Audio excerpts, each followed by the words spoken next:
Good morning all of you. पिछला class day 6 में हम लोग चर्चा किए थे 5 का क्वेश्चन नंबर 2 तक, और हम लोग को चर्चा करना चाहिए क्वेश्चन नंबर 3, 4, 5, लेकिन 3 को अभी रोक दिया गया है क्योंकि 3 नंबर क्वेश्चन हम लोग करेंगे वो थोड़ा है ना अलग टाइप का क्वेश्चन है, और उसको हम लोग है ना जब उस टाइप का क्वेश्चन आएगा तो सेम टाइप हम लोग लेके उस टाइम चलेंगे। अभी फ़िलहाल हम लोग पिछला क्लास में 111 किसी रो या किसी कॉलम में दिया हुआ रहता था, और किसी रो या कॉलम में 11 दिया रहता है तो उसको हम लोग सेम टाइप में रखते हैं। इसीलिए तीसरा नंबर क्वेश्चन जो है उसको अभी रोक दिया गया है ना। हम लोग सबसे पहले सेम टाइप का क्वेश्चन करने जा रहे हैं। किसी रो में या किसी कॉलम में अगर 11 है तो पहले हम लोग उसको सॉल्व कर लेंगे, फिर जो तीसरा नंबर क्वेश्चन आएगा वो टाइप 2 में रखा जाएगा है ना, और इम्पोर्टेंट भी है तो इसीलिए है ना थर्ड नंबर क्वेश्चन को रोका गया है ना, वो भी बताया जाएगा। लेकिन अभी फ़िलहाल हम लोग सेम टाइप का क्वेश्चन का चर्चा कर रहे हैं। 111 किसी कॉलम में है, किसी रो में 111 है, तो हम लोग है ना अभी है ना सेम टाइप क्वेश्चन मतलब टाइप 1 का चर्चा करने जा रहे हैं। तो इसलिए हम लोग एक टाइप का क्वेश्चन को हम लोग पहले डिस्कस कर लेंगे, इसके बाद हम लोग क्वेश्चन नंबर तीसरा को सॉल्व करेंगे। तो सबसे पहले बताया गया था कि 11 किसी रो या कॉलम में दिखना चाहिए पहला टाइप में। अगर 11 नहीं दिखता है तो क्वेश्चन नंबर तीसरा हो जाएगा, जो हम लोग बाद में उसको चर्चा करेंगे। पहले सेम टाइप क्वेश्चन 11 है ना, 11 किसी रो या कॉलम में अगर होगा तो है ना उस टाइप का क्वेश्चन को हम लोग फ़िलहाल डिस्कस कर रहे हैं। तब हम लोग बात करते हैं किसी कॉलम या किसी रो में 11 है, और ऐसा क्वेश्चन बताया गया था कि डिटर्मिनेंट्स में किसी भी हाल में किसी भी तरीक़ा से हम लोग को 2 जीरो लाना है। अब 2 जीरो लाने के बाद आप लोग को इसका फ़ायदा तो मिला ही होगा कि 2 जीरो करने के बाद कैलकुलेशन थोड़ा छोटा हो जाता है। इसके बाद हम लोग plus minus plus as it is वैसे ही हम लोग सॉल्व करेंगे। तो अगर हम लोग बात करें तो अगर बताया गया था किसी को रो और कॉलम में है ना देखने में अगर प्रॉब्लम होता है तो हम बोले थे कि हाथ चला के देख लेना है, हाथ चला के देख लेना है। तो सबसे पहले क्या 11 ऐसे है क्या? नहीं। क्या 11 ऐसे है क्या? तीनों 11 ऐसे है क्या? नहीं। तीनों 11 ऐसे है क्या? नहीं। 11 ऐसे दिखा, 11 ऐसे दिखा। तो सबसे पहले हम लोग बात करेंगे कि अगर ए मेरा R1 है, ए मेरा R1 है, ए मेरा R2 है, ए मेरा R3 है, ए मेरा क्या है? R3 है। तो हम लोग बात करने जा रहे हैं कि अगर पहला रो में दूसरा रो को घटाएंगे तो एक जीरो बन जाएगा। उसी तरह दूसरा रो में अगर तीसरा रो को घटाएंगे तो भी जीरो बन जाएगा। मतलब 2 जीरो बहुत इजी वे आ जाएगा, सिर्फ हम लोग को आराम से कैलकुलेशन देखते जाना है। अब बात रहा सर आप 11 तो कॉलम में दिख रहा है सर, लेकिन आप कॉलम ना अप्लाई करके आप रो को अप्लाई कर रहे हैं। तो हम बताए थे कि या तो अप्लाई में प्रॉब्लम हो या एक्सपेंड में प्रॉब्लम हो है ना, या तो फिर टेकिंग कॉमन में प्रॉब्लम हो। तो आप हाथ चला के देखिए, आपका हाथ ही डिसाइड करेगा कि हमको रो वाइज काम करना है कि कॉलम वाइज काम करना है। तो क्या हम लोग ए रो है, दूसरा रो है, तो R1 में R2 घटेगा। इस हाथ का पोजीशन R1 बता रहा है, R2 बता रहा है। तो R1 में अगर हम लोग R2 घटाएंगे, ऐसे घट रहा है, हाथ का पोजीशन सोया हुआ है, तो सोया हुआ है तो हम लोग रो का अप्लाई करेंगे। हाँ, अगर कोई बोल रहा है नहीं कॉलम अप्लाई होना चाहिए सर, ये 11 तो कॉलम में दिख रहा है सर, तो देखने से नहीं होगा, देखने से नहीं होगा। आप हाथ का अप्लाई करें, आप हाथ का यूज करें, तब आपको पता चलेगा क्लियर कि रो में काम करना है कि कॉलम में काम करना है। देखने में सच में कॉलम में लग रहा है, लेकिन जब आप अप्लाई करने जाइएगा तो उस टाइम आपका हाथ कॉलम नहीं बता के रो अप्लाई करने बोलेगा। क्यों? अभी तो कॉलम सच में दिख रहा है, लेकिन अप्लाई कैसे होगा? R1 minus R2, R2 minus R3, इस टाइप से है, और हाथ का पोजीशन सोया हुआ है। तो हम लोग अगर कोई बच्चा बोल रहा है कि नहीं कॉलम अप्लाई होगा, नहीं, कॉलम क्यों होगा?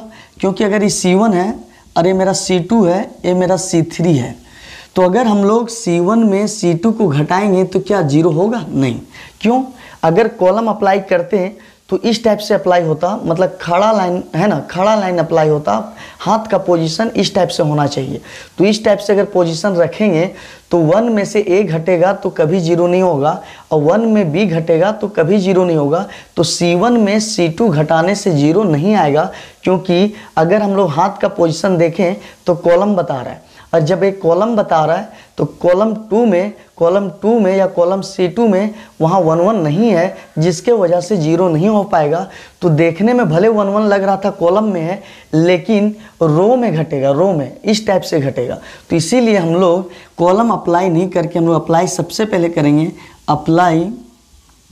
अप्लाई है ना। बताया गया था कि सोया हुआ लाइन अप्लाई कर रहे हैं, हाथ का पोजीशन सोया हुआ है, तो R1 में किसको घटाने जा रहे हैं? R2 को। तो सबसे पहले R1 में किसको घटाएंगे? R2 को।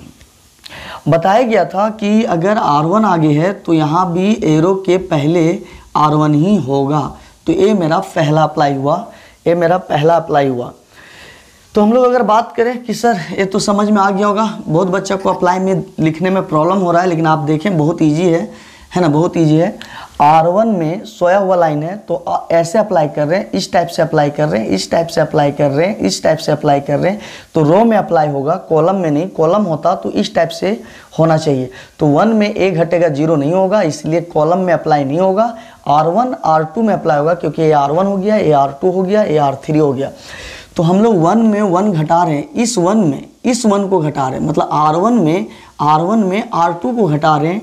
तो हम लोग लिखेंगे R1 में R2 को घटा रहे हैं, है ना। तो बताया गया था कि R1 में आप R2 तो घटा दिए, लेकिन अगर पहले R1 है तो एरो के पहले भी R1 ही लिखा जाएगा। तो आप लोग को समझ में आ गया होगा। अब हम लोग बात करें डेल्टा इक्वल टू 1 में 1 0 है ना, डेल्टा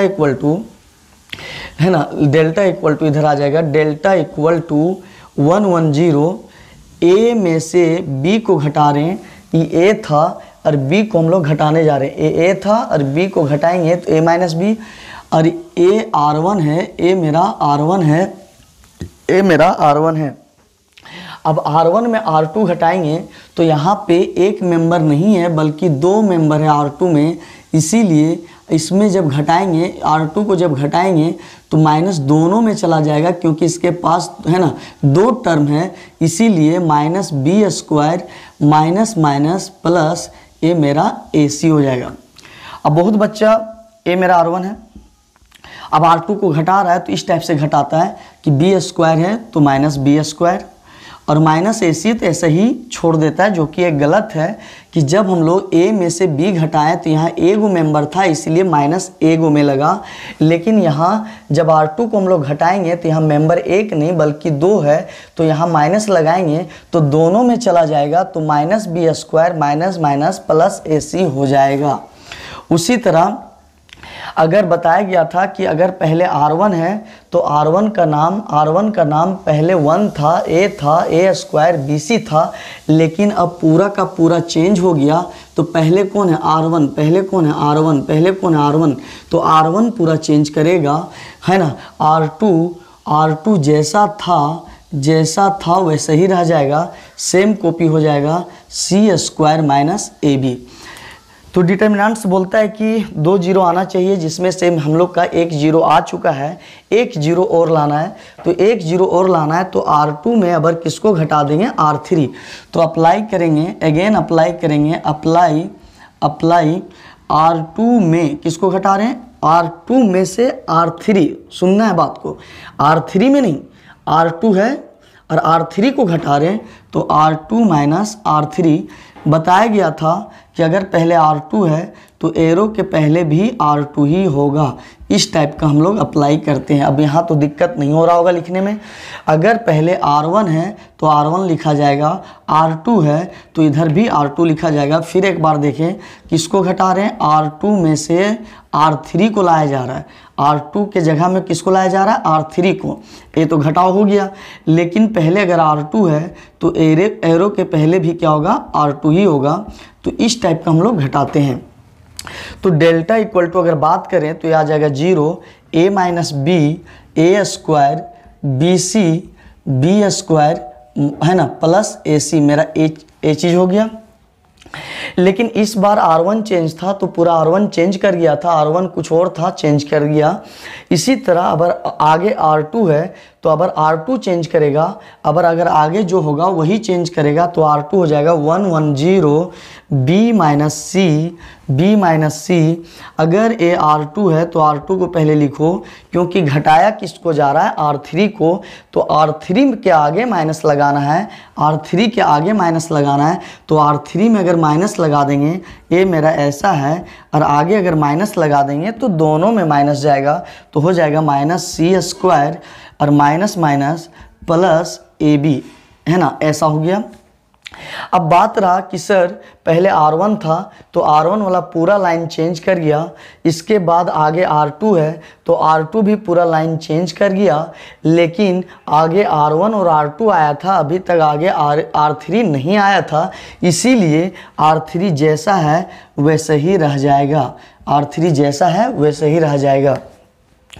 इसके बाद बताया गया था कि 2 जीरो आने के बाद बहुत बड़ा फ़ायदा है कि 2 जीरो आने के बाद बताया गया था कि अगर है ना 2 जीरो आने के बाद प्लस माइनस प्लस एक्सपेंड करना है, एक्सपेंड करना है मतलब डिटर्मिनेंट को ब्रेक कर देना है। अब हम लोग प्लस माइनस प्लस लगा सकते हैं, लेकिन एक चीज़ बहुत बच्चा को प्रॉब्लम हो रहा होगा, बहुत बच्चा को ये प्रॉब्लम हो रहा होगा, ये दिमाग में आ रहा होगा कि सर अगर हम लोग 2 जीरो कर चुके हैं सर, 2 जीरो कर चुके हैं सर, अगर ये तीसरा भी जीरो कर दें सर तो और अच्छा होगा सर, इधर भी जीरो हो जाएगा सर। तो डायरेक्ट हम लोग को बताया गया था प्रॉपर्टी में कि अगर एक लाइन में पूरा जीरो हो जाए तो उसका वैल्यू डायरेक्ट जीरो हो जाता है सर। तो आप बार बार 2 ही जीरो का बात क्यों करते हैं सर, आप बार बार 2 जीरो का बात क्यों कर रहे हैं, तीसरा भी जीरो तो कर सकते हैं, तो तीसरा जीरो करेंगे तो और जल्दी बन जाएगा। लेकिन दोस्त थोड़ा सा ध्यान दो कि अगर 2 जीरो हो चुका है तो तीसरा जीरो कभी नहीं हो सकता है, क्योंकि अगर यहाँ पे 1 1 1 1 था तो एक घटाने के बाद जीरो आ गया, एक जीरो आया, फिर 2 1 है, 2 1 है तो फिर 1 1 में घटाएं तो एक जीरो और बन गया। लेकिन अब कहीं 1 1 नहीं है, है ना, जो ए मेरा जीरो होगा। तो ए है ना पिछला क्लास में हम नहीं बताएं ताकि है ना सब चीज़ को एक ही बार बताने से आप कंफ्यूज हो सकते थे, लेकिन किसी का माइंड में ये आ रहा होगा कि आप जब 2 जीरो बना रहे हैं तो तीसरा जीरो भी तो बना देते तो और जल्दी बन जाता। लेकिन आप ही देखिए कि अगर 1 1 है तो यहाँ 1 को घटाएं तो एक जीरो बन गया, फिर 1 1 है तो यहाँ है ना, फिर यहाँ पे घटाएं तो एक जीरो और बन गया, ठीक है। लेकिन एक 1 बचा हुआ है और जबकि जीरो लाने के लिए 2 1 होना चाहिए, इसीलिए अब इस 1 को कहाँ घटाएं, है ना, जो जीरो आएगा नहीं आएगा, क्योंकि जीरो लाने के लिए 2 1 होना चाहिए, जबकि यहाँ 1 में जीरो घटाएंगे तो 1 ही आएगा, इसीलिए अब पॉसिबल जीरो नहीं होगा, मतलब अब जीरो नहीं बन पाएगा। इसीलिए बताया गया था डिटर्मिनेंट्स में किसी भी हाल में 2 जीरो लाना है, तीसरा जीरो बन ही नहीं पाएगा, इसीलिए अप्लाई मेरा कितना 2 ही बार लगा, है ना। तो आप लोग को आई होप क्लियर हो गया होगा कॉन्सेप्ट कि 3 जीरो नहीं आ सकता है। अगर 3 जीरो अगर आता तो एक 1 और रहना चाहिए, है ना, है ना, जब एक 1 और रहेगा तभी एक जीरो आएगा, जबकि मेरा 1 कितना है, एक ही बार है। और जबकि यहाँ पे 2 जीरो लाने के लिए 1 1 था, यहाँ 1 को 1 घटाएं तो जीरो हुआ, फिर भी 2 2 1 है, और जब 2 2 1 है तो फिर एक जीरो आने का चांस है। लेकिन अब एक ही 1 बचा हुआ है, अब इसको कहाँ घटाएं, और इसको घटाने के लिए एक 1 और होना चाहिए तब जीरो आएगा, इसीलिए 3 जीरो नहीं आता है, इसीलिए 2 ही जीरो आता है। अब कॉन्सेप्ट क्लियर हो गया होगा, काहे कि पिछला क्लास में आप लोग को ये बात पता चल रहा होगा कि जब 2 जीरो कर रहा है तो तीसरा जीरो क्यों नहीं कर रहा है, तो अब क्लियर हो गया होगा कि तीसरा जीरो लाने के लिए भी 2 1 होना चाहिए। अब बताया गया था कि जब 2 जीरो आने के बाद, 2 जीरो आने के बाद हम लोग एक्सपेंड करते हैं प्लस माइनस प्लस, लेकिन इसके पहले भी पिछला क्लास में कॉन्सेप्ट बताया गया था कि 2 जीरो आने के बाद एक्सपेंड तो करना ही है, लेकिन अगर कुछ बक्सा से कॉमन निकल रहा है तो पहले आप कॉमन निकाल लें, क्योंकि ताकि बक्सा वो जो भरा हुआ नज़र आ रहा है वो धीरे धीरे बक्सा छोटा बन जाएगा और कैलकुलेशन करने में ईजी आ जाएगा, है ना, और हम लोग का आंसर बहुत जल्द आ जाएगा। इसीलिए 2 जीरो आने के बाद डायरेक्ट एक्सपेंड नहीं करना है। अगर कुछ कॉमन निकल रहा है तो पहले आप कॉमन निकाल लें। अब बात रहा सर, अगर हम लोग कॉमन नहीं निकालेंगे और डायरेक्ट एक्सपेंड करेंगे तो क्या नहीं बनेगा? नहीं बन सकता है, क्योंकि कैलकुलेशन बहुत बड़ा आएगा। आप देख लें, अगर इस a को गुना करेंगे, मान लो कि a 0 हुआ, आप 1 के लिए सॉल्व कीजिएगा। तो जब 1 के लिए सॉल्व कीजिएगा तो 1 के सीधा में कट हो जाएगा, तो बचेगा a minus B, b minus C, a square B C, b square A C. आप लोग को एक कॉन्सेप्ट क्लियर किया जा रहा है ताकि, है ना, कोई दिक्कत ना हो। जैसे अभी आप लोग को कॉन्सेप्ट क्लियर हो गया होगा कि 2 जीरो बनता है, कभी भी तीसरा जीरो नहीं बन सकता है। उसी तरह बहुत बच्चा बोल रहा है नहीं, आप बोल रहे 2 जीरो आने के बाद कॉमन निकालना चाहिए। नहीं, 2 जीरो आने के बाद हम कॉमन नहीं निकालेंगे, डायरेक्ट एक्सपेंड करेंगे। तो क्या फ़र्क पड़ेगा, क्या दिक्कत है? तो नहीं, प्रॉब्लम है, क्योंकि इस a का जब आप गुना कीजिएगा तो 4 मेंबर से गुना होगा, ऐसे गुना कीजिएगा। और b को जब इधर से गुना कीजिएगा तो a को 4 मेंबर, b का 4 मेंबर, टोटल 8 मेंबर। और इधर से जब गुना कीजिएगा इधर 4, और c को जब गुना कीजिए 4 तो 8 मेंबर, और 8 8 16 टर्म जब आ जाएगा तो 16 टर्म को बहुत बड़ा टर्म पूरा बोर्ड भर जाएगा, है ना। और इसके बाद आप कैलकुलेशन में फंस जाइएगा और आंसर तक कंप्लीटली नहीं पहुंच पाइएगा। इसीलिए बताया जाता है कि 2 जीरो आने के बाद डायरेक्ट एक्सपेंड नहीं करना है। क्यों? बक्सा में बहुत सारा मेंबर है, अगर डायरेक्ट एक्सपेंड करेंगे तो बहुत बड़ा कैलकुलेशन आ सकता है, बहुत मेंबर आ सकता है, बहुत टर्म आ सकता है, जिसके वजह से हम आंसर तक पहुंच नहीं पाएंगे। इसीलिए बताया गया था कि 2 जीरो आने के बाद अगर बक्सा से कुछ कॉमन आता है तो कॉमन निकाल लो। उससे क्या होगा, बक्सा खाली हो जाएगा और लास्ट में छोटा बक्सा को हम लोग बहुत इजी वे सॉल्व कर सकते हैं। आप लोग को समझ में आ गया होगा क्यों डायरेक्ट एक्सपेंड नहीं करने जा रहे हैं। इसीलिए बताया गया था कि 2 जीरो आने के बाद डायरेक्ट एक्सपेंड नहीं करना है, अगर कुछ कॉमन निकलता है तो निकाल लें। जैसे यहाँ पे अगर बात करें a माइनस बी हुआ। अब यहाँ पे बात करें तो कभी भी 4 मेंबर होता है, बहुत बड़ा कॉन्सेप्ट धीरे धीरे बताया जा रहा है कि जब भी 4 कॉन्सेप्ट, है ना, 4 टर्म होता है, जब भी 4 टर्म होता है, धीरे धीरे कॉन्सेप्ट क्लियर कर दिया गया कि 2 जीरो आता है, अब है ना, 2 जीरो आता है, 3 जीरो नहीं आता है। एक कॉन्सेप्ट क्लियर हो गया। दूसरा कॉन्सेप्ट एक क्लियर हुआ कि 2 जीरो आने के बाद अगर कॉमन आता है तो पहले आप कॉमन निकाल लें, है ना, तब एक्सपेंड करें। दूसरा कॉन्सेप्ट भी क्लियर हो गया। तीसरा बात करने जा रहे हैं कि अगर 2 स्क्वायर मेंबर दिख रहा है, 2 स्क्वायर वाला दिख रहा है तो स्क्वायर को आप एक साथ रखें, 2 स्क्वायर को एक साथ रखें। अब बिना स्क्वायर वाला को एक साथ रखें, इसका बहुत बड़ा फायदा होगा। तो इसीलिए हम लोग स्क्वायर वाला को एक साथ रखेंगे, है ना, स्क्वायर वाला को एक साथ रखेंगे। अब बिना स्क्वायर, जैसे ये बिना स्क्वायर वाला है, ये भी बिना स्क्वायर वाला है, इसको एक साथ रख लें, है ना। इसी तरह ये हो जाएगा b माइनस सी। स्क्वायर वाला को एक साथ रखें, स्क्वायर वाला को हम लोग क्या करेंगे, एक साथ रखेंगे। अब बिना स्क्वायर वाला को एक साथ रखना है। अब एक क्या हो जाएगा, सी स्क्वायर माइनस ए बी। जैसे जैसे बताया जा रहा है कॉन्सेप्ट, वैसे वैसे ध्यान रखना है कि अगर 4 मेंबर आया है, कभी भी 4 मेंबर आया है या 4 टर्म आया है तो स्क्वायर को एक साथ रखना है। जहां पे आप मिस्टेक कर सकते हैं तो 2 स्क्वायर को एक साथ रखिए और बिना स्क्वायर को एक साथ रखना है। इसका क्या फायदा मिलेगा, अब यहाँ पे ध्यान देना है।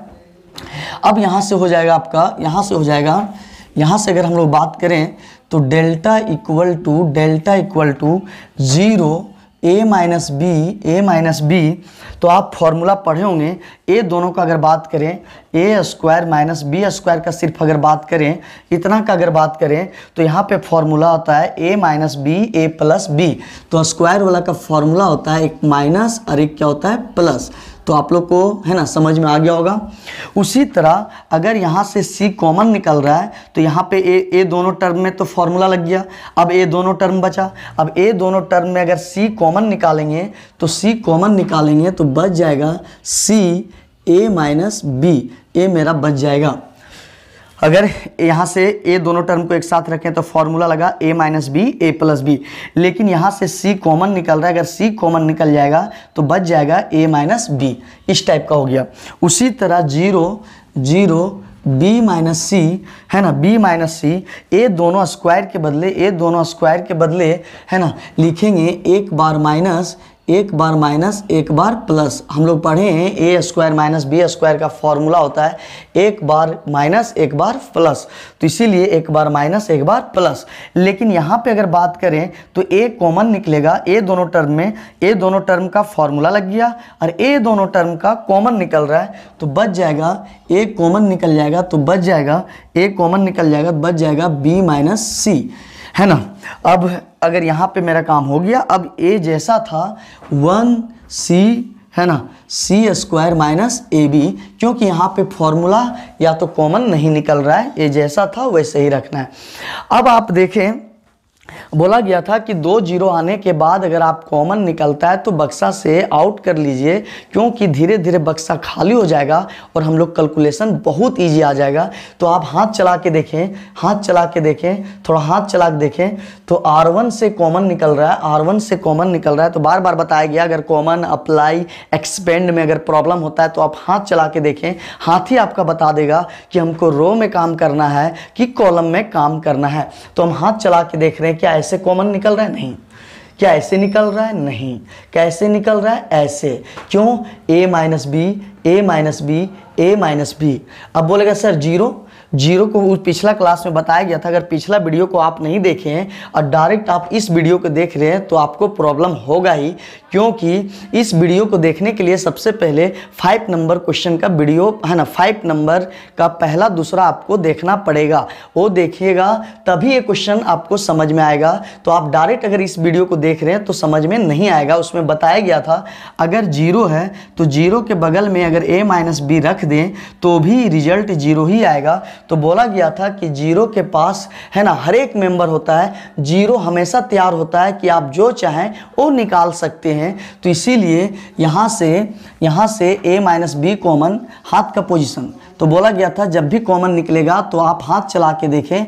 तो ये मेरा हाथ चलने का जो इशारा बता रहा है वो R1 के लॉन्ग है और ये R2 के लॉन्ग है, इसीलिए taking a minus B and b minus C, है ना, common from R1 and R2, taking common from R1 and R2। तो डेल्टा आ गया a माइनस बी और b माइनस सी। ये मेरा यहाँ से a माइनस बी निकला और इधर से क्या निकला? b माइनस सी। तो बक्सा के अंदर क्या बचेगा? जीरो।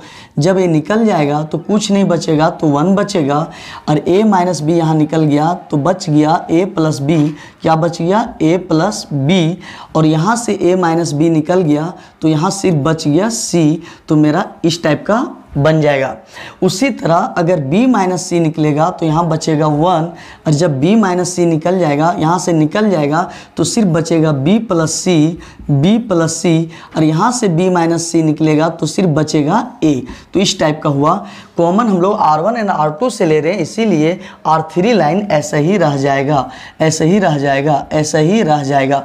तो कॉमन में प्रॉब्लम नहीं होना चाहिए। हमको लगता है समझ में आ गया होगा। तो बहुत बच्चा को प्रॉब्लम हो रहा है इस टर्म में कि यहाँ पे a माइनस बी कैसे कॉमन निकाला। a माइनस बी यहाँ से निकल गया। अब a माइनस बी यहाँ से निकल जाए, सपोज a माइनस बी है और a प्लस बी है और c a माइनस बी है, तो आप अगर a माइनस बी कॉमन ले लीजिएगा, a माइनस बी पूरा बक्सा से बाहर कर दीजिएगा तो बचेगा a प्लस बी और a जब बाहर हो जाएगा तो बचेगा c। तो इस टाइप का देख लीजिए आ गया है और a चीज़ तो आउट हो गया। उसी तरह b माइनस सी कॉमन हुआ तो 1 बचा, b माइनस सी कॉमन हुआ तो सिर्फ बचा b प्लस सी और यहाँ पे a जब बाहर निकल गया तो बच गया a।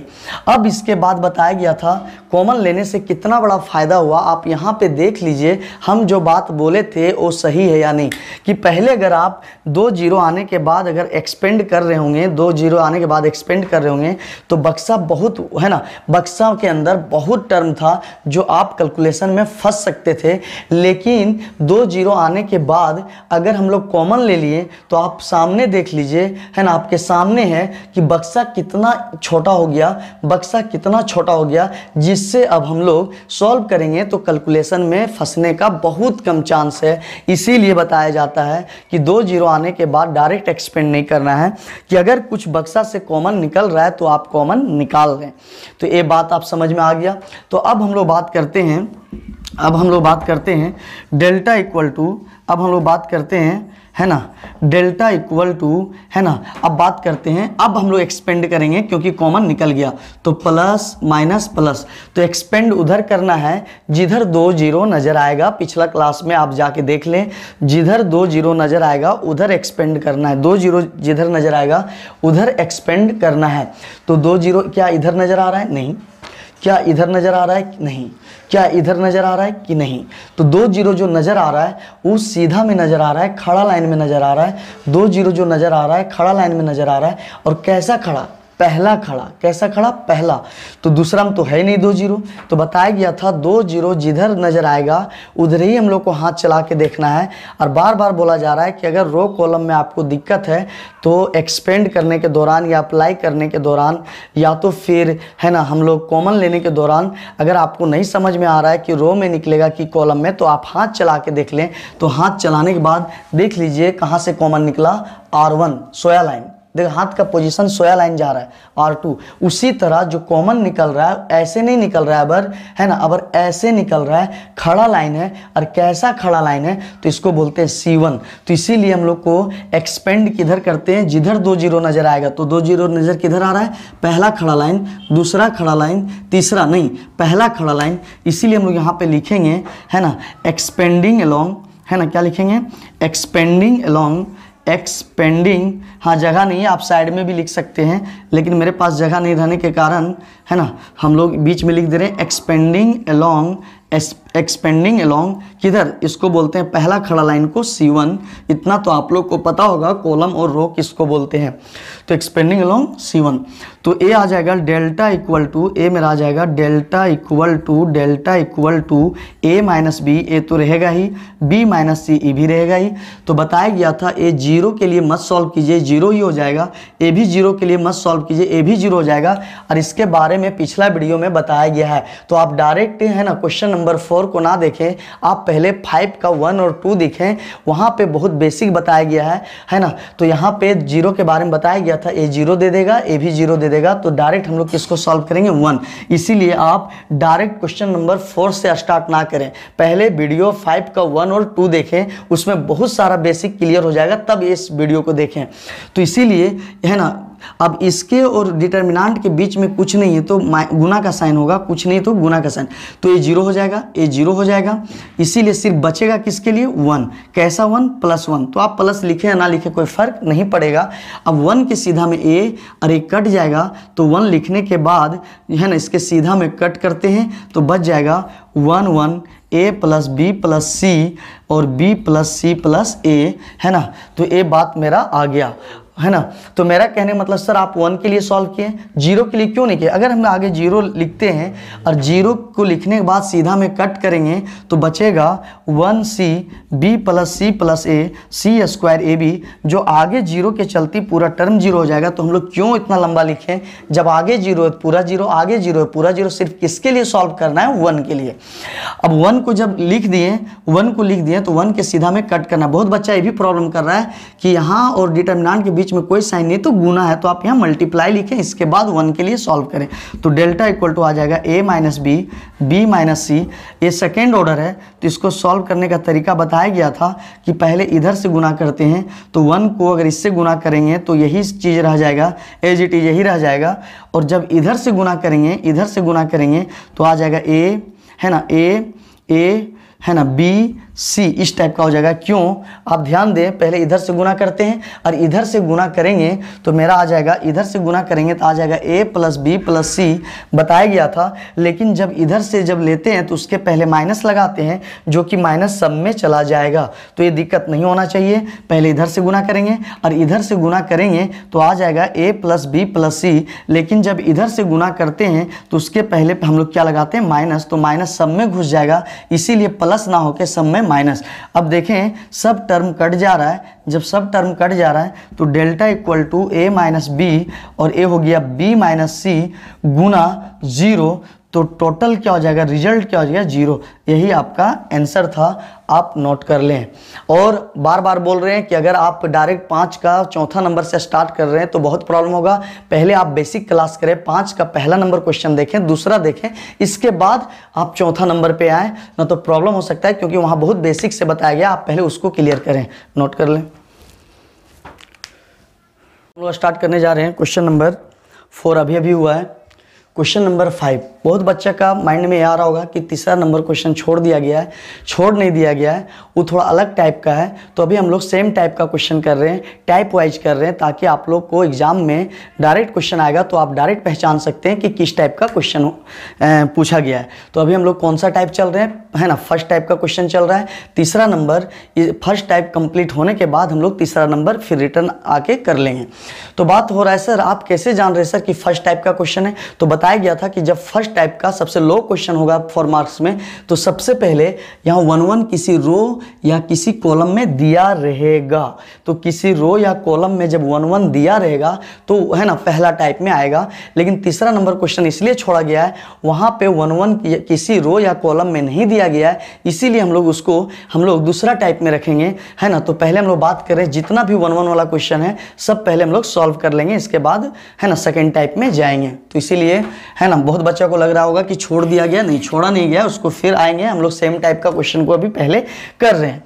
तो अभी हम लोग को पता है कॉन्सेप्ट कि सबसे पहले अगर आप लोग को समझ में नहीं आ रहा है कि रो में अप्लाई करना है कि कॉलम में अप्लाई करना है, तो सबसे पहले आप हाथ चला के देख लें, और हाथ चलाने के बाद आपको बता देगा कि हम लोग को अप्लाई रो में करना है कि कॉलम में। बार बार ये बात बता रहे हैं कि बहुत बच्चा को प्रॉब्लम होता है कि रो में अप्लाई करना है कि कॉलम में। सबसे पहले तो यही पता नहीं चलता है, तो बार बार बोल रहे हैं, थोड़ा सा ध्यान दें कि क्या 1-1 ऐसे ऐसे है क्या, नहीं। तो ऐसे ऐसे नहीं है, तो ऐसे ऐसे नहीं है, तो जब ऐसे ऐसे ऐसे होता है, इसको बोलते हैं R1, ये बोलते हैं R2, ये बोलते हैं R3, ठीक है, ये बोलते हैं C1, ये बोलते हैं C2, ये बोलते हैं C3। तो जब ऐसे ऐसे अप्लाई होता है तो R में अप्लाई होगा, जो पिछला क्वेश्चन में अप्लाई हुआ। लेकिन जब इस टाइप का अप्लाई होगा, इस टाइप का खड़ा अप्लाई होगा, जब हाथ का पोजीशन खड़ा बताने लगेगा, तो आप रो नहीं बल्कि कॉलम अप्लाई करना है, रो नहीं बल्कि कॉलम अप्लाई करना है। तो सबसे पहले देखते हैं कि 1 किस टाइप से दिया हुआ है। बहुत बच्चा को सच में लग रहा होगा कि ऐसे दिया है तो सच में रो अप्लाई होगा, नहीं। आप पहले जब घटाने के दौरान आप हाथ चला के देखें कि आप किधर किधर घटाने वाले हैं, किधर किधर से 0 आने वाला है, तब आपका हाथ का पोजीशन सही बताएगा। अगर हम ऐसे और ऐसे घटाएंगे तब 1 और 1 0 होगा, ऐसे और ऐसे घटा रहे हैं, लेफ्ट राइट घटा रहे हैं, जब ऊपर नीचे घटाएंगे तो रो अप्लाई होता है। लेकिन जब लेफ्ट राइट घटाएंगे तो हम लोग कॉलम का अप्लाई करते हैं, क्योंकि लेफ्ट राइट में कॉलम कॉलम कॉलम होता है, ऊपर नीचे R1 R2 तो ऊपर नीचे जो अप्लाई होता है रो अप्लाई होता है। लेकिन जब लेफ्ट राइट का जब बात करेंगे, लेफ्ट राइट का, तो हम लोग कॉलम अप्लाई करते हैं। इसीलिए क्या 1 इस 1 में E1 घटेगा, तो हम लोग इस 1 में E1 को ला रहे हैं, तो ऐसे ना हाथ का पोजीशन बता रहा है, हाथ का पोजीशन ऐसे बता रहा है, लेफ्ट राइट, इसीलिए लेफ्ट राइट में कॉलम यूज होगा। हाँ, अगर पिछला क्वेश्चन में हम लोग इस टाइप से अप्लाई कर रहे थे ऊपर नीचे, तो हम लोग रो अप्लाई करना है। तो यहाँ पे रो अप्लाई नहीं बल्कि कॉलम अप्लाई होगा, क्योंकि ये मेरा क्या है C1, ये मेरा क्या है C1, ये मेरा क्या है C2। तो C1 में C2 घटाना है, उसी तरह C2 में C3 को लाना है। तो यहाँ पे कॉलम अप्लाई होगा, तो अप्लाई लिखेंगे, अप्लाई है ना, किस में घटा रहे हैं, C1 में, इस 1 में इस 1 को घटाने जा रहे हैं, तो C1 में किसको घटा रहे हैं, C2। तो C1 में किसको घटा रहे हैं, C2। लेकिन बताया गया था अगर यहाँ C1 है तो एरो के पहले भी क्या होगा, C1 ही होगा, तो इस टाइप का होगा। तो आप लोग को समझ में आ गया होगा कि रो अप्लाई नहीं बल्कि कॉलम अप्लाई होगा, क्योंकि अगर हाथ का पोजीशन खड़ा अप्लाई कर रहे हैं C1 C2 तो हम लोग कॉलम अप्लाई करेंगे। अगर पिछला क्वेश्चन में आप देखे थे इस टाइप का घटाव हो रहा था, इस टाइप से 0 हो रहा था, तब हम लोग ऊपर नीचे जब अप्लाई करते तो R1 R2 करते हैं। बार बार बोल रहे हैं, क्लियर हो गया होगा। अब हम लोग बात कर रहे हैं ये मेरा बात क्लियर हो गया। अब हम लोग यहाँ से अप्लाई करेंगे डेल्टा इक्वल टू 1 में 1 जाएगा 0, डेल्टा इक्वल टू क्या जाएगा, डेल्टा इक्वल टू 1 में 1 0, यहाँ से यहाँ घटा रहे हैं alpha minus beta, alpha minus beta, उसी तरह beta beta gamma minus gamma है ना, बीटा गामा, अब इसको घटाएंगे तो ये आ जाएगा बीटा गामा गामा अल्फ़ा, इस टाइप से आ जाएगा। ए मेरा हो जाएगा बीटा, ए मेरा हो जाएगा गामा माइनस गामा अल्फ़ा। तो नाम किसका चेंज है, C1। तो पहले बताया गया है कि जो चीज़ पहले होगा R1 होगा तो R1 लाइन पूरा का पूरा चेंज हो जाएगा। अगर क्या है C1 है तो C1 देखने में है ना पूरा चेंज हो गया। पहले था 1 अल्फ़ा बीटा गामा, लेकिन आप देख लीजिए आपके नज़र के सामने है पूरा चेंज हो चुका है। तो जो पहले होगा उसी को चेंज करना है, बाकी को है ना जैसा था वैसे ही रखना है। तो हो जाएगा गामा अल्फ़ा, ये हो जाएगा 1 गामा अल्फ़ा बीटा। ठीक है, ये आप लोग को समझ में आ गया। हम लोग 1 0 ला चुके हैं, उसी तरह 1 0 और लाना है ना। तो 1 0 और लाने के लिए इस 1 में इस 1 घटाना पड़ेगा, इस 1 में इस 1 घटाना पड़ेगा। तो इस 1 को घटाने के लिए ये मेरा C2 है, ये मेरा C3 है। तो अप्लाई करेंगे है ना, अप्लाई करेंगे C2 में से C3 है ना। थोड़ा सा अप्लाई देखें, अप्लाई में प्रॉब्लम नहीं होना चाहिए। अप्लाई करने जा रहे हैं, अप्लाई क्या, C2, ये मेरा C2 है, ये C2 में C3 को घटा रहे हैं, C2 में से C3 को घटा रहे हैं। तो C2 में से C3 घटा दें, सिंपल। आप करने क्या जा रहे हैं, E1 में E1 घटा रहे हैं, तो 1 में 1 तो लिखना नहीं है, तो 1 में 1 का नाम क्या करके लिखेंगे, C2 में C3 घटा रहे हैं। ये बात तो समझ में आ गया। अगर पहले C2 है तो आगे भी C2 ही होगा, अगर C2 है तो आगे C2 होगा। पहले C1 है तो आगे भी C1 होगा। पहले C2 है ना, इधर पहले C2 है तो C2 होगा, पहले C1 है तो C1 होगा। अब अगर हम लोग बात करें तो ये आ जाएगा 0 alpha minus beta, beta gamma, ये मेरा आ जाएगा बीटा है ना गामा, ये मेरा गामा अल्फ़ा। अब 1 में 1 0 किस में घटा रहे हैं, C2 में C3, तो यहाँ घटाव चलेगा, प्रोसेस यहाँ चलने वाला है।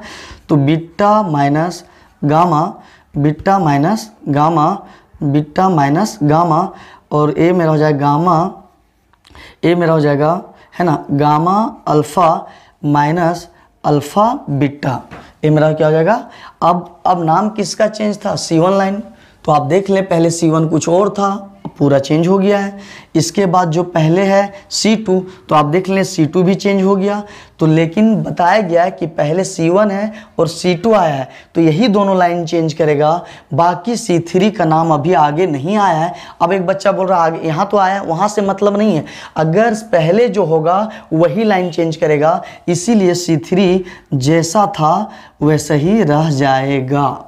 आप लोग को समझ में आ गया होगा। तो हम लोग बात कर रहे हैं कि 2 0 तो आ गया। अब बहुत बच्चा का कहना है सर आप 2 0 लाए हैं तो तीसरा 0 भी ला दीजिए।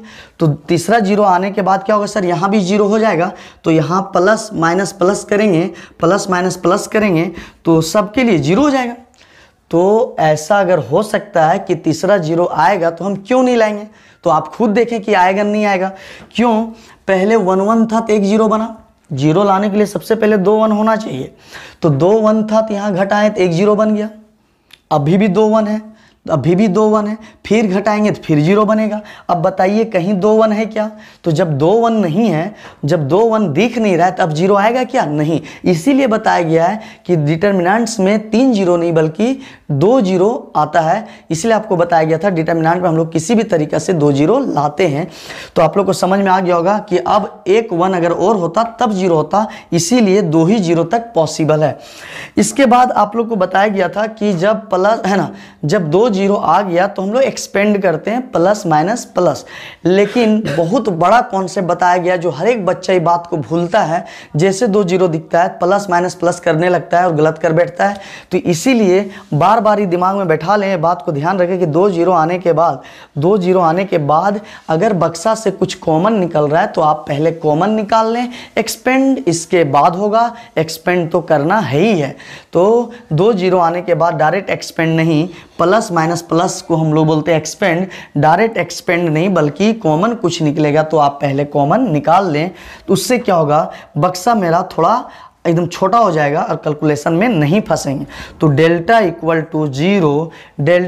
To zero alpha minus beta, तो यहाँ से गामा निकलेगा, यहाँ से गामा निकलेगा, यहाँ से है ना गामा अगर निकल जाएगा तो बचेगा बीटा माइनस अल्फ़ा। क्या बचेगा? Beta minus alpha. लेकिन बताया गया था अगर आगे अगर अल्फ़ा बीटा है तो यहाँ भी अल्फ़ा बीटा होना चाहिए, क्योंकि कॉमन तभी आता है जब सेम चीज़ दिखना चाहिए।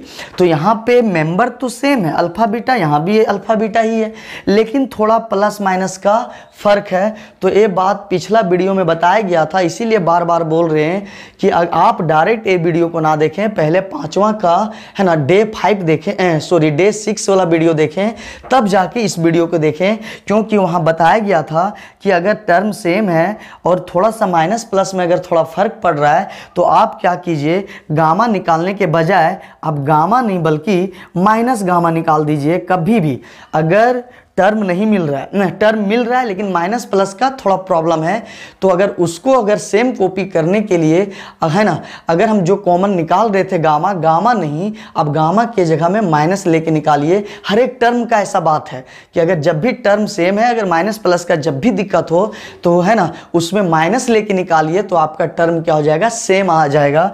तो गामा नहीं बल्कि माइनस गामा निकालेंगे, तो माइनस और गामा निकल गया, माइनस गामा, यहाँ 3 मेंबर है, minus gamma alpha, minus gamma alpha, तो माइनस गामा निकल गया तो बच गया सिर्फ अल्फा, और यहाँ से गामा निकल गया। लेकिन बीटा ने बोला कि मेरे पास गामा है, हम गामा ही दे पाएंगे, मेरे पास माइनस नहीं है। तो हम बोले तुम नहीं दे पाएगा तो हम दे देते हैं, और जिसके पास नहीं है आप जबरन माइनस ले रहे हैं तो आपके बारे में क्या सोचेगा, नेगेटिव सोचेगा। तो इसीलिए आप जबरदस्ती ले रहे हैं, इसलिए बीटा के पहले क्या जाएगा, माइनस। अब गुना करके देख लें, minus gamma alpha minus minus plus beta gamma same आ गया।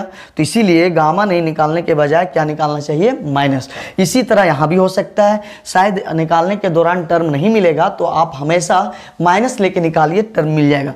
तो यह आ जाएगा 0 बीटा माइनस गामा, और यहाँ से अल्फ़ा निकलेगा तो अल्फ़ा निकलेगा तो बचेगा gamma minus beta, gamma minus beta. तो आप फिर यहाँ देख लें कि बीटा गामा तो है, लेकिन यहाँ गामा बीटा है, तो टर्म तो सेम है, बीटा यहाँ भी है, गामा यहाँ भी है, लेकिन फ़र्क क्या हो रहा है, बीटा पहले है और यहाँ बीटा बाद में आ रहा है। तो इसीलिए बताया गया था कि अगर टर्म माइनस प्लस में अगर नहीं मिल पा रहा है, माइनस प्लस का अगर प्रॉब्लम कर रहा है, तो आप अल्फ़ा ना निकाल के हमेशा क्या निकालिए, माइनस लेके निकालिए। उससे क्या फ़ायदा होगा, टर्म सेम आएगा। तो माइनस अल्फ़ा निकल जाएगा, तो क्या बचेगा, बीटा, और माइनस अल्फ़ा निकल गया बीटा, तो ए अल्फ़ा निकल गया। लेकिन गामा के पास माइनस नहीं है, इसके पास माइनस नहीं है, इसके पास था तो दे दिया, लेकिन इसके पास नहीं है, तो हम क्या करेंगे, ज़बरदस्ती निकाल रहे हैं माइनस, तो इसीलिए इस पर क्या आ जाएगा, माइनस। तो ये मेरा क्या हो जाएगा, बीटा माइनस गामा, ये चीज़ हो जाएगा। अब गुना करके देख लें, alpha beta minus minus plus alpha gamma. तो मेरा कहने का मतलब है अल्फ़ा निकालने के से नहीं आ रहा है, टर्म सेम नहीं आ रहा है, तो आप माइनस करके हमेशा निकालने का कोशिश कीजिए। यही क्वेश्चन नहीं, ऐसा अगर कोई क्वेश्चन आता है और टर्म सेम है लेकिन माइनस प्लस में प्रॉब्लम अगर करता है तो वहाँ माइनस लेके निकालिए। उससे क्या होगा, आपका टर्म सेम हो जाएगा, उससे क्या होगा, कॉमन निकल जाएगा। ये दोनों सेम हो गया, अब आराम से कॉमन निकाल सकते हैं। अब बताइए, अब ए तो सेम रहेगा 1 गामा, यहाँ तो कॉमन तो निकल नहीं रहा है, ये हो जाएगा अल्फ़ा बीटा, ये चीज़ मेरा हो गया। अब हम लोग को बताया गया था अब हम लोग को बताया गया था कि अगर 2 जीरो आने के बाद 2 जीरो आने के बाद 2 जीरो आने के बाद अगर कॉमन निकलता है तो निकाल लें, उससे क्या होगा, बक्सा बहुत हल्का हो जाएगा।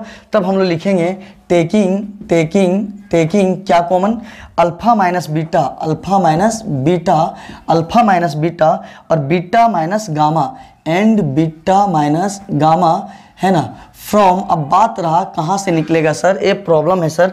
तो हम बार बार बताए थे एक्सपेंड, अप्लाई, है ना, कॉमन के केसेस में आपको नहीं दिख रहा है तो आप हाथ चला के देखिए, हाथ का अप्लाई कीजिए, आपको सब पता चलेगा कि रोज वाइज निकालना है कि कॉलम वाइज। तो हम लोग देखते हैं कि क्या अल्फा माइनस बीटा इधर से निकल रहा है, नहीं। तो अगर ऐसा नहीं निकल रहा है मतलब रो तो नहीं है, सोया हुआ लाइन रहता, ऐसे बोलते हैं R1 R2 R3, नहीं तो मतलब ऐसे निकल रहा है। तो ऐसे निकल रहा है तो मेरा हाथ का देखिए, हाथ मेरा खड़ा है, तो हाथ खड़ा है तो ये मेरा C1, ये मेरा C2, ये मेरा C3। तो हम लोग को पहला खड़ा से क्या निकल रहा है, अल्फा माइनस बीटा। तो खड़ा लाइन को हम लोग क्या बोलते हैं, कॉलम। इसीलिए कहाँ से निकल रहा है, खड़ा लाइन। हाथ अगर खड़ा है तो C1 बोलते हैं, C2 बोलते हैं, C3 बोलते हैं। अगर ऐसे निकलता तो R1, ऐसे निकलता तो R2। अब यहाँ पे देखिए अल्फा माइनस बीटा है, क्या यहाँ अल्फा माइनस बीटा है, नहीं। तो इधर से कॉमन नहीं बल्कि इधर से निकलेगा। तो इसीलिए हाथ का पोजीशन खड़ा है, हाथ का पोजीशन खड़ा है, हाथ का पोजीशन खड़ा है मतलब कॉलम से निकल रहा है। तो कैसा कॉलम है ना, पहला column from C1 and C2, C1 and C2। तो यहाँ से डेल्टा इक्वल टू आ गया अल्फा माइनस बीटा, बीटा और क्या निकल रहा है, अल्फा माइनस बीटा निकल गया, beta minus gamma, beta minus gamma, beta minus gamma. तो बक्सा के अंदर क्या बचेगा, थोड़ा सा ध्यान दें, ए इधर से निकल रहा है, इधर से निकल रहा है तो बच गया 0, यहाँ निकल गया अल्फा माइनस बीटा, बक्सा से बाहर गया 1, ए भी निकल जाएगा तो यहाँ बच गया 1 0 1 और ए निकल गया। तो ये 3 मेंबर था, minus gamma alpha minus beta. तो ये पूरा बक्सा निकल गया तो क्या बचा, सिर्फ माइनस और क्या बचा, गामा। तो माइनस और गामा बचा, माइनस और गामा बचा। उसी तरह अगर यहाँ से बीटा माइनस गामा निकल रहा है, बीटा माइनस गामा निकल रहा है तो 0 बचा, तो यहाँ बच गया 0, यहाँ बचा 1 और ए जब निकल गया, बीटा माइनस गामा निकल गया, बीटा माइनस गामा निकल गया तो अल्फा नहीं बल्कि माइनस अल्फा बच गया, है ना। एक क्लियर है। तो 2 ही जगह से कॉमन निकल रहा है ना, पहला खड़ा लाइन, दूसरा खड़ा लाइन, ये जैसा का वैसा ही रह जाएगा। तो 1 ये हो जाएगा गामा, ये हो जाएगा अल्फा बीटा। समझ आ रहा बात। अब आप देखें कॉमन निकालने से क्या फ़ायदा हुआ, कॉमन निकालने से क्या फ़ायदा हुआ, जो बक्सा भरा हुआ नज़र आ रहा था, अगर हम लोग डायरेक्ट प्लस माइनस प्लस अगर एक्सपेंड करते तो बहुत लंबा कैलकुलेशन आता, क्योंकि बक्सा बहुत वजन था, बहुत बक्सा भारी था, बक्सा के अंदर बहुत सारा टर्म था, कहीं ना कहीं फंस जाते। लेकिन कॉमन निकालने से बक्सा देख ले, आपके नज़र के सामने है, बक्सा कितना छोटा बन गया, कितना छोटा छोटा मेंबर आ गया। इसीलिए बोला जाता है 2 जीरो आने के बाद हम लोग, है ना, एक्सपेंड नहीं बल्कि कुछ कॉमन आता है तो आप कॉमन कर लें। हर एक क्वेश्चन में मेरा कॉन्सेप्ट अप्लाई हो रहा है कि नहीं, कि 2 जीरो आने के बाद कॉमन कहीं ना कहीं निकल रहा होगा। तो हम लोग अगर बात करें तो कॉमन कहां से निकल गया, पहला C1 C2 C1 C2, ऐसे नहीं, ए अगर निकलता तो R1 R2, नहीं, कहां से C1 C2। इसीलिए हम लोग लिखे taking alpha minus beta, beta minus gamma from C1 and C2। अब हम लोग क्या करें, 2 जीरो करने के बाद अगर कॉमन निकल गया तो कॉमन खत्म।